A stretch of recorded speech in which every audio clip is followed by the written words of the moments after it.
which is, I think that clearly we come from very different countries with very different cultures, and Asia itself is a heuristic, sort of provisional entity, right? We are much too diverse, I think, to be able to sort of like just easily align or gloss over our differences.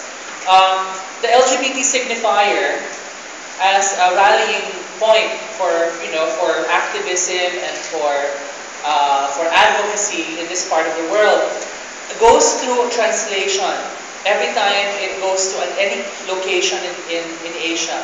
So maybe that's one thing I want to ask is how is the LGBT signifier translated in your own culture? We have our own indigenous categories, and I think that going around Asia, we understand that the categories that are native to our cultures are actually more gender categories than sexual categories.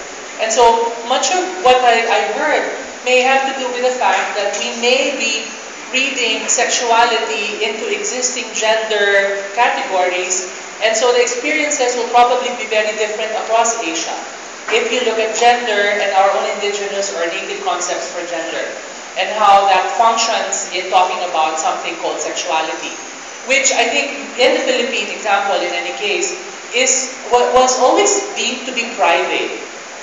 I mean, what you do with, what you do in the bedroom, that's your business, right? But now, with LGBT, with the consciousness of LGBT rights and all of that, we are making it public, right?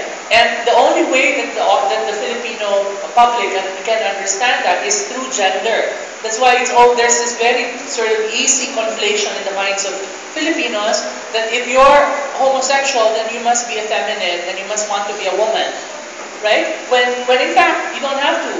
I mean, now transgender is the more appropriate term for that. So I think that that's one of the struggles still that we need to talk about, no? How the LGBT signifier gets translated and what are the different significations or meanings of these different translations in our own locations. Thank you. Thank you.